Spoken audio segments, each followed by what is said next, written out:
Hey, welcome to the Memorizing Pharmacology podcast. I haven't been around for a bit, but I wanted to kind of talk about failing pharmacology, and it's an unfortunate thing, but I'm starting to get the calls and emails from students as well as the professors. So what I do is we have a summer pharmacology course. Well, we have one fall, spring, and summer.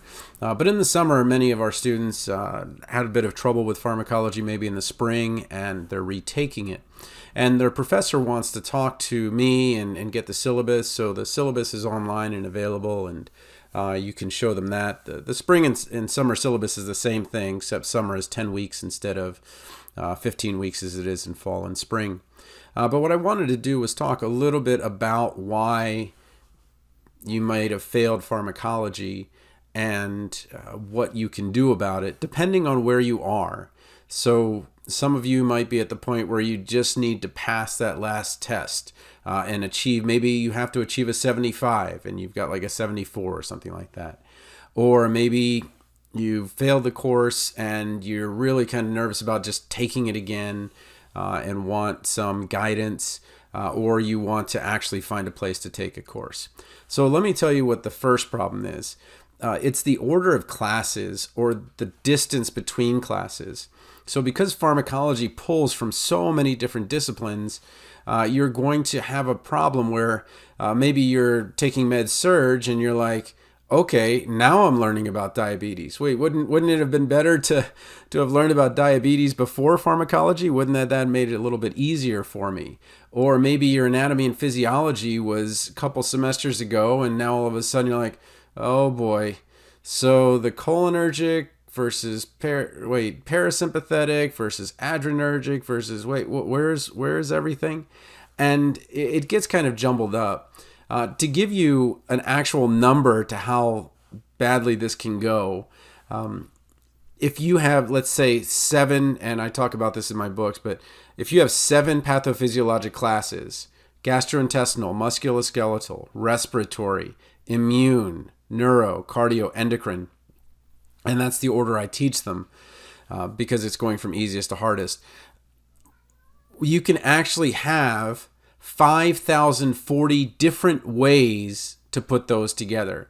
And you can look on Quora and you can see, it's 7 factorial if you want an answer, but how many different ways can you do A, B, C, D, E, F, G? So that means that maybe you're taking pathophysiology at the same time you're taking pharmacology. The chances of you're taking the same section, so taking GI and pathophysiology, taking GI and pharmacology, then taking musculoskeletal and pathophysiology, then taking musculoskeletal in pharmacology are so unlikely that there is a disconnect between what comes first and what comes second. So I say even in the book, you have to take pharmacology before you take pharmacology to pass pharmacology. And that seems insane. Like, why would you have to take a course? Aren't they supposed to teach it to me? It's not that they can't teach it to you. It's that can you pick it up at the speed that they're teaching it to you? And so if you just are a little bit nervous about pharmacology, then I recommend Memorizing Pharmacology, a relaxed approach. Either the first or second edition. People still like that first edition. They like that narrator. He was out of Scotland, but has that British accent. Same thing in Aaron Smith in the second edition. He has that British accent, but the medications are updated, and I have quizzes at the end of each section to make it a little bit easier for you to kind of process all of those things. Okay, so either of them is good. If you want to just I absolutely do not want to mess with failing this again, you can also listen to Memorizing Pharmacology Mnemonics.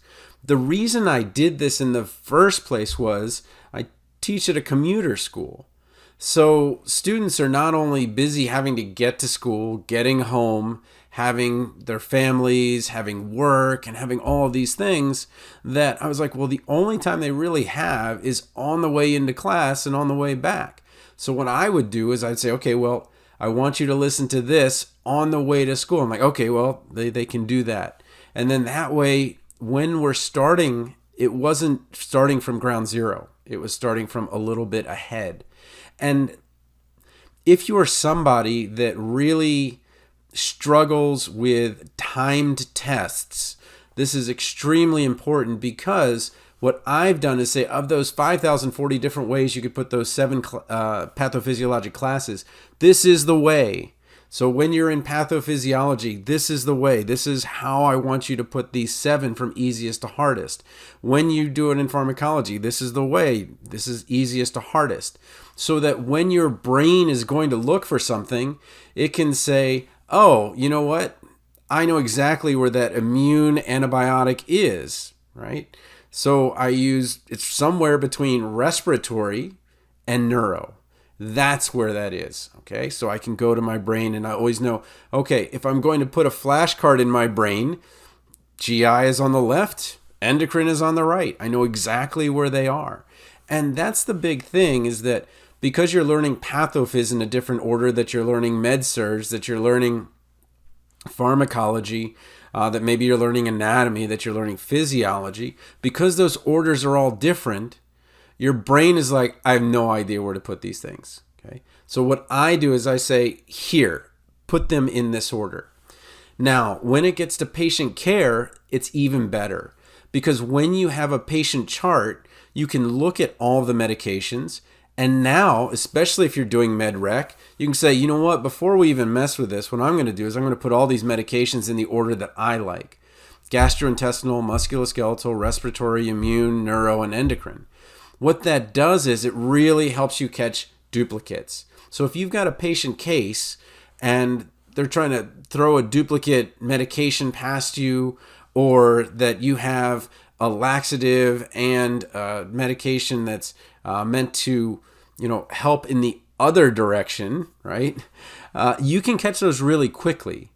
The other thing is it breaks it down so that it's so much easier. Okay, I'm just messing with GI right now. My GI brain is on. Okay, now I know what those are for. Okay, let's just put the musculoskeletal brain on this one. So from all the way from the beginning, where you're taking anatomy and physiology, onto pathophysiology, onto pharmacology, onto med-surg and psych, onto patient care, if you maintain the pathophysiologic classes, the big 7, as I call them, the big 7 pathophysiologic classes in the same order, your brain can memorize them. Now, the thing is that your instructors are going to say, no, we don't want you memorizing. We want you understanding. I get it. I get that. But if you're going to a different country, you better memorize some of those. Medications in order, because if you don't, it just kind of, I hate to say it, flutters away, but it literally flutters away. Like you're giving your brain no way to remember them. So when you're talking to someone in a different language, if you don't know, okay, I'm gonna put the words that have to do with traffic and getting around here, with buying things here, with the restaurant here, that makes it so much easier than if you're trying to learn a foreign language and just trying to pick up this word, that word, this word. It's just too much coming at you. You need some place to put it in your brain. Okay. So there are 3 different levels at which I'm able to help you. The first is, take advantage. If you've never had an audiobook before, Audible and Amazon will give you a free book. So I'll put the link in the show notes, but click on the link, get the free book. If you like audiobooks, certainly keep up with the membership. I think it's like $15 a month. If you don't like it, there is no penalty. It's free. And because it's only a 7-hour book, well, 8 hours in the case of memorizing pharmacology mnemonics, but because it's only a 7-hour book, you can listen to it in a weekend, but you can certainly listen to it in 4 weeks. And you can get that extra added advantage that you need. The second kind of thing that we could do is, I have a pharmacology course that's self-paced, so you can take pharmacology on your own and you can get through that part of pharmacology and have the questions and the PowerPoints, and so you can act as if you're going through the course. Now that one's a little bit more, Normally I charge $95, but for people that are listening to the podcast, if you use the code HALFOFF, you can get half off of that $95 and take the Self-Paced Pharmacology course. Now, to be fair, that's 10 hours of video of pharmacology. But you'll have already taken the class, so when you get in there, you're already ahead, and so much easier when you're talking to other people about pharmacology, and they're like, no, I want you in my group. You seem to know so much. You're doing so well. Where instead of being that person that you're like, oh my gosh, I'm learning this on my own. And that's definitely not where you want to be. Okay. So again, half off, HALFOFF for the Self-Paced Pharmacology course with mobile videos, practice quizzes. It's not an app. It just works on your phone. It works on desktop, whatever. If you got an iPad, whatever you want to use. The last thing is if you actually want to take pharmacology class with me, we offer it spring, summer, and fall sessions. You just register as a guest student, which literally takes a day, 24 hours, and just put DMACC space pharmacology in Google. It comes up at the very top rank. So we've been doing this for a while, and really been able to help a lot of people that are in an unfortunate situation where, oh my gosh, I just paid $2,000 or $3,000 or $4,000 for a pharmacology class. How am I going to afford taking this class again?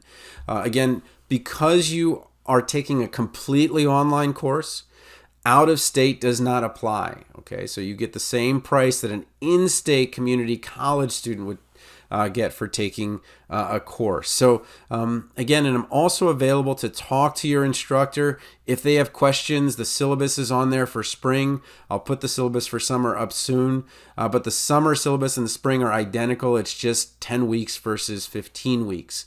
So again, my email is AAGUERRA, so that's Anthony Alexander, my first and middle name, and then Guerra, which really pronounced Guerra, but Guerra at dmacc.edu. You can call that number, leave a message. It will send me an email with your message. That's up to you. That is my work number there. So again, DMAC and pharmacology in there.